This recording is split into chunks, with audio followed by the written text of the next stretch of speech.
Welcome to On the Grass. We are absolutely delighted to be joined by manager of Port Vale, Darren Moore, and ex-Ram, of course, as well. And to my left, we've got Pete Landsey as well. Darren, welcome. Thank you very much for taking the time to join us on the podcast. No, thank you so much. It's great to be here and great to be back on the familiar stomping ground. Okay, and we're going to start you off with a little icebreaker or warmer-upper.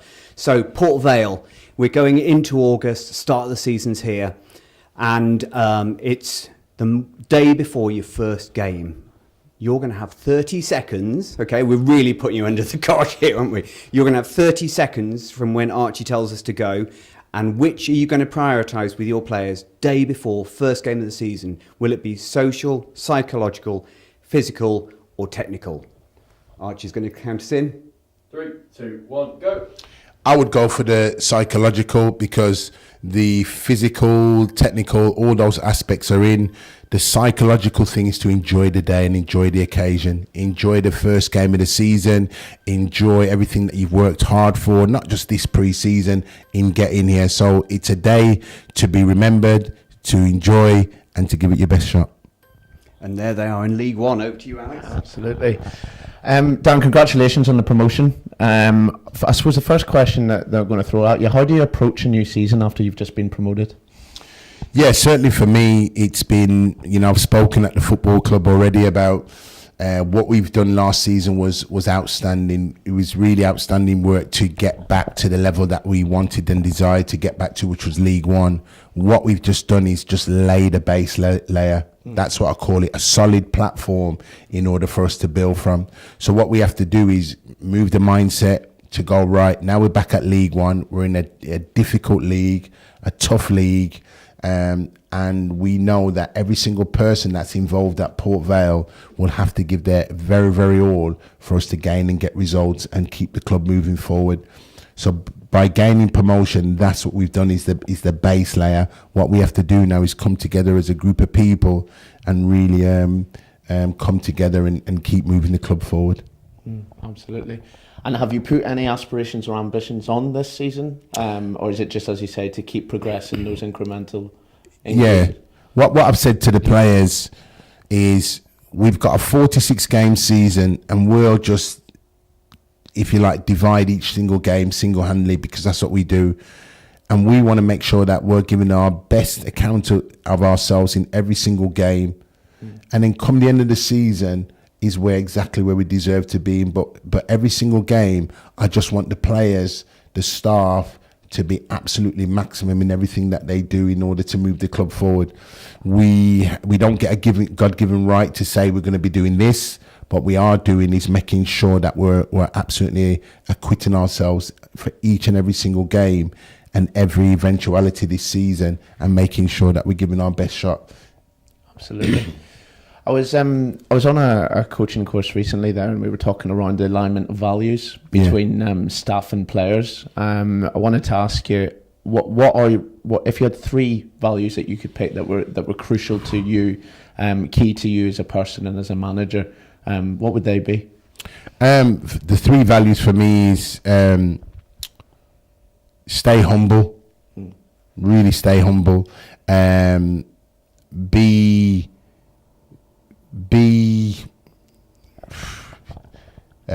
show an empathy, humble, togetherness, and hard working.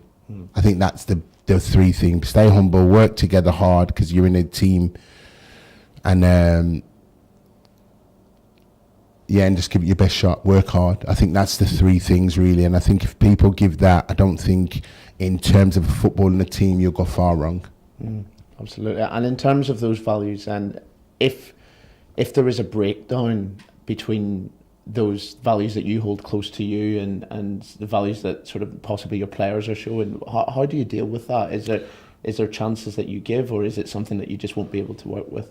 Well, I think on those values, it's asking a question of an individual, and it's a choice of the individual, and that choice is evidently there, that they have a choice every single day to remain in the moment and stay humble no matter what. We've won games, drawn games, lost games, always staying consistent with it.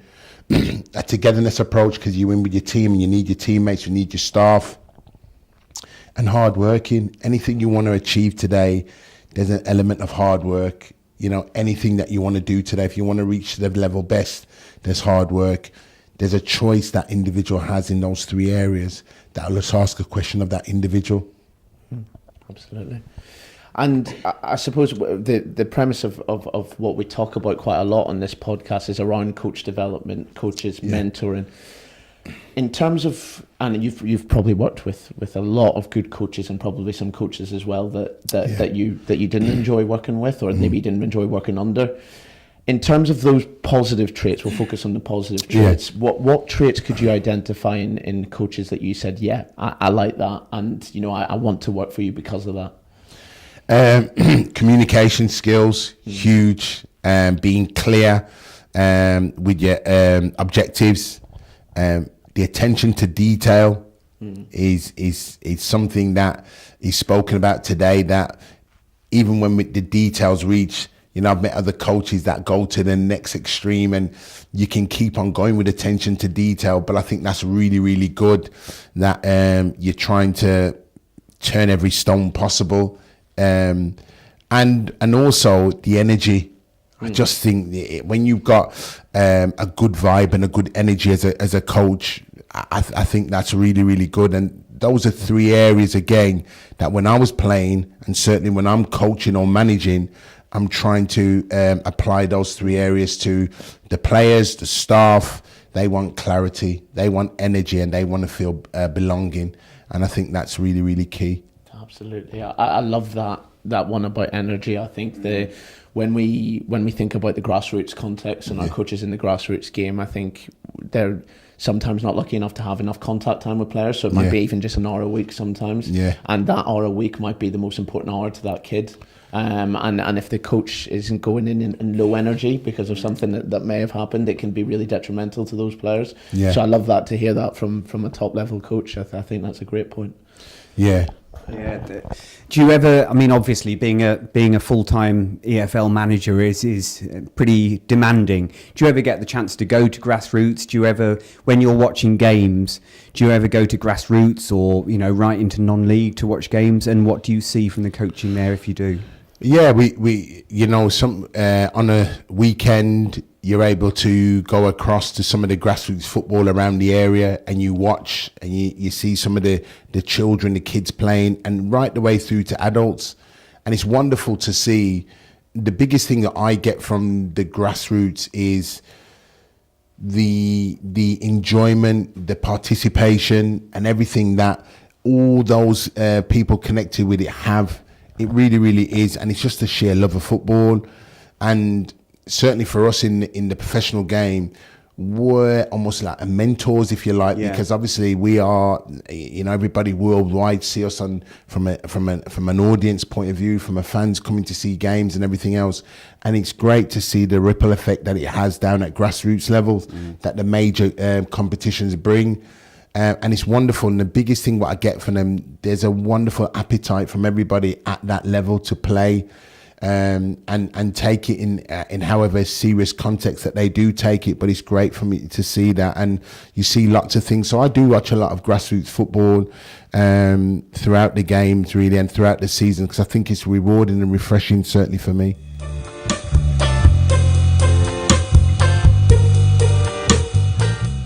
Welcome back, Darren. I just want to go on to a bit around player voice and how much you incorporate that into your decision making. How much do you involve players in your decision making? I think for me, it's I'm a big believer in staying connected with them throughout the week. Really, and watching training. Sometimes as a manager or coach, sometimes we all want to get in and coach and manage, and rightly so, that's our jobs to do that. But also, if you can take a step back and watch players perform in what they're doing in training, and body language, and how they are receptive to messages that you receive, how they are when you talk to them, how they are when you ask them to play in a certain position that might not be their position, I think it's really, really important. I have a complete open discussion with my boys day in, day out, and even the players you've got to leave out the squad, I have the discussion with them. everybody knows right across the squad, for me, in terms of my management, exactly where they are and what it means to them, and the importance of them, whether they're playing in the team or at this particular week, if they're not playing the team, they're all valued. And I think it's really, really important.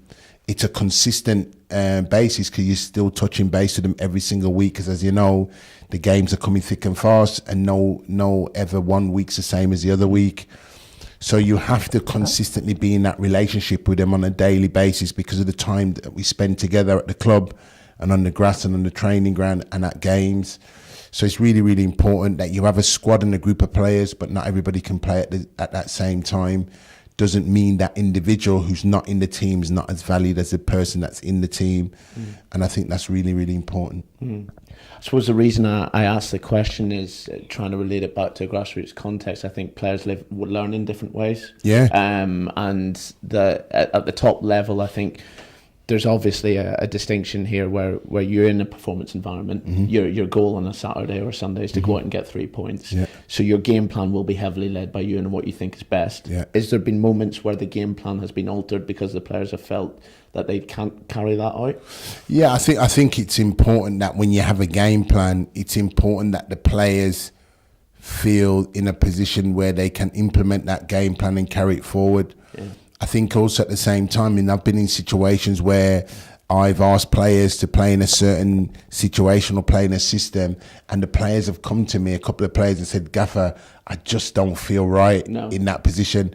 You need to listen to that, and you need to say that's fine, and the players need to feel it's okay to say that, because they're not just an individual doing it, they are part of the team. And as much as them being committed to it, if they're not committed because they feel uncomfortable in it, you've got to listen to them. And I've had that situation last season where I've had to change it and make sure that we are putting people in the positions that are suited for it. And I'm really grateful for that, but also I'm grateful that the environment that we've created at the football club, that players feel they can come to me if it's a positive or what they may deem that I don't want to go out there and let the team down because I don't feel happy in this position. Because they're living and breathing it, right? So Absolutely. they're the ones doing it. So, Absolutely. And I think just in that grassroots context, I think it's important that to sort of extract from what you're saying that coaches listen to what players are saying and how they learn, and the way that they go in and deliver their sessions, or the way that they speak to players. It might not be conducive to the way that those players learn, and they've got to be open to that feedback, haven't they? And I think the man management skills today is huge, because now, yes, you might have your ideas, but it doesn't mean that all your ideas are the right ideas. So sometimes you're in a situation where you've got a group and a team of people, and it's nice to know that instead of you just thinking with one head, you can think with two or three or four, or even the group and the squad. I always say, as a manager, when managers are looking back at their group of players or their squad or staff, there's more eyes looking back at me than me looking at them. So you want to get the information from the room and how they're feeling. So we have it's an open conversation that I think is really important. And certainly at grassroots level, I think it's even more important, really, that those communication skills are at the highest level. When you look back at your playing days, and here we are at Pride Park at Derby County, where you're a big favourite player of the year. When you look back at your playing days, who were your role models? Who were the coaches and managers that you thought, God, I'm going to take a bit of that if ever I go into coaching? Yeah, I think for me, certainly all the managers I worked along, I've definitely taken parts of them, and it's probably moulded me into the manager that I am today. Lots of them that I've worked under, from Gary Megson, Billy Davis, watching Roy Hodgson, Steve Clark, seeing all these managers work and taking parts and moments from them that you help mould it. Obviously, Sir Alex Ferguson was a decorated figure that I saw in terms of the longevity and the consistency he had to keep that Manchester United team rolling for 25 years, I would say. I mean, it's incredible. So you look at managers like that, you look at some of the present day younger managers coming through with the fresh ideas and the energy that they bring. That's always encouraging towards me. Role models back in the day when I was playing would have been Cyril Regis, sadly not with us no more, but a definite role model that I look to. And that's how I got into football. Was it? By watching him, Okay. you know, and seeing him play along with Laurie and Brendan Batson. Were you a Baggies fan? I thought you were a Villa fan. I was when I was growing up. Our school had tickets to go to a Villa match. We went to the Villa match. It was Cascarino, Cowns, Daly, Platt.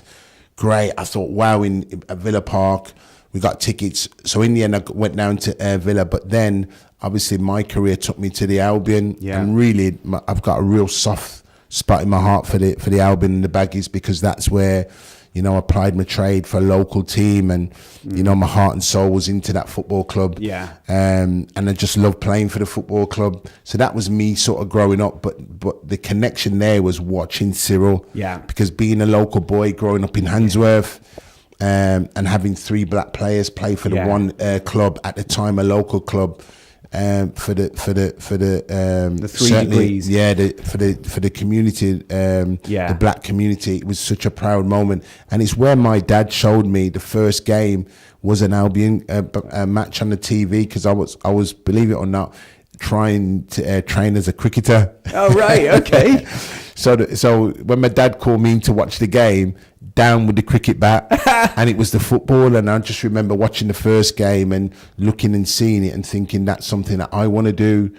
So when you look at role models and mentors, and then later on in my career, I had the pleasure of meeting and knowing Cyril as a personal friend, and just the way he was able to cajole, talk to me, share his experiences was fantastic, really. So he played a big part in my life in terms of that, understanding the professional game and everything else, and coming through. What a legend. I was growing up in the 70s, and I was brought up in the West Midlands. I'm a Wolves fan, but I remember George Berry and some of the black players. We talk about the 3 black players at West Brom, and you know, some of the, it shows how society has come on, that some of what was going on when we were kids, and you're, you know, maybe 8 years younger than me or whatever, but what they had to go through has paved the way to some degree for it to be better for black people in football now. Is that fair? I think, definitely, without a doubt, in terms of their talent and ability, and to hold themselves in an arena, it's definitely paved the way for the likes of myself coming through.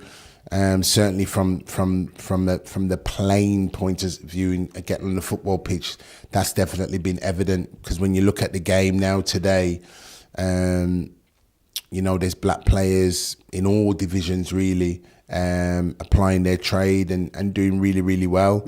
So we're very thankful for all those players back at that era, for standing, holding their own, but being good players, being excellent players, fantastic players. You know, we use the word with Cyril as a legend, and he was that as amongst many other players at that time. And yet, while diversity in the playing of the game is, you know, healthy these days, we were just looking, weren't we? And we think at the last count, you're one of only 2 BAME managers in the top 4 divisions of English football. Why do you think that is? Yeah, it's an alarming number, and sort of a worrying number that there's only 2 of us in the 4 top divisions. Why that is, probably lack of opportunity, I would say. But one thing I will say, Pete, is that there is definitely a lot of talented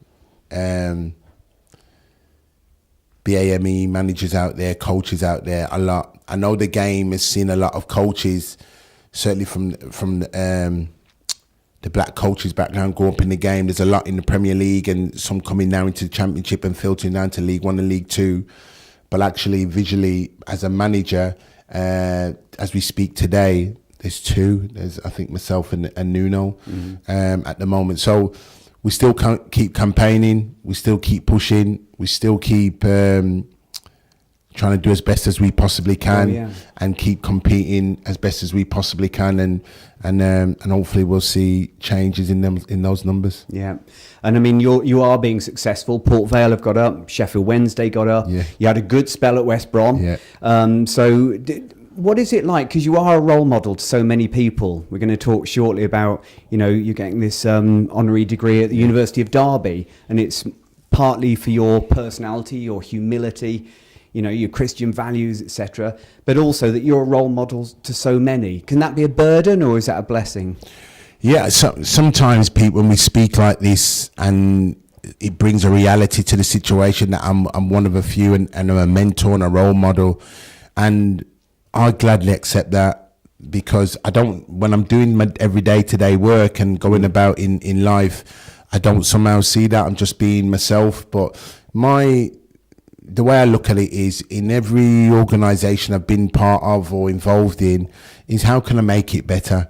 It's never been a case that me joining and thinking, oh, well, that's good, I'll sit in. It's joining and thinking, how can I make that better? How can I bring the people together? How can I bring this football club together? How can I bring this team together? How can I, when I was coaching, make that person better?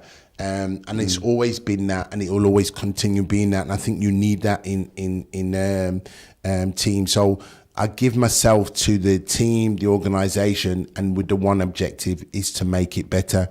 And sometimes it's taking myself away and upschooling myself and trying to make me better, because if it makes me better, then it means that I can make the organisation or the team better. So I'm always learning. I'm always trying to develop myself. I'm always listening to different podcasts and putting myself in different learning environments, different sporting environments, which I really appreciate. And just from a learning point of view, really, in terms of, if I can make myself better, then surely it's going to help the organisation or the football club that I'm with. Brilliant. So it's a game of this or that. I've got 10 this or that. This or that. Yeah. So start with Vale Park or Pride Park. Ooh. Good one to start. I'm going to go where my existing employment is, which is Vale Park. Managing or playing? Managing. I enjoyed playing, and when I finished, I said to myself, that was it. I'll give it my best shot. So definitely managing. Yep. Messi or Ronaldo? I'm going to say Ronaldo, because I played against him. Okay. How was that? Very tough. Beer or wine? Definitely a beer. Yeah. New boots or new kit? New boots. Any particular reason? I love my Puma Klings. Oh, okay. Classics. Nice. Winning the World Cup or winning the Champions League? Wow. They're both Champions League. Yeah. Championship or Premier League? Winning it. Being involved in either, which is your favourite to be involved in? For me, you want to be at the very best, so it's got to be the Premier League. That's fair enough. Fancy meal out or takeaway? I think takeaway, really. Can't beat Takeaway. it. Nike or Adidas? I mean, this question, you've said about Puma. Nike. Nike, yeah. And the final one, post or pre-match interviews, whether as a player or a manager? Which do you prefer? I'm going to go for pre-match. Yeah? Yeah, I think obviously pre-match is far more easier and more controlled. Post-match, anything could have happened. Emotions are high. Anything could happen. So I'm going to go pre-match. Great, thank you. All right, cheers. Brilliant. Well, just want to thank you on behalf of everyone involved in the podcast for coming on. It's been a pleasure. Darren, thanks very much. No, thanks ever so much. Cheers. Cheers.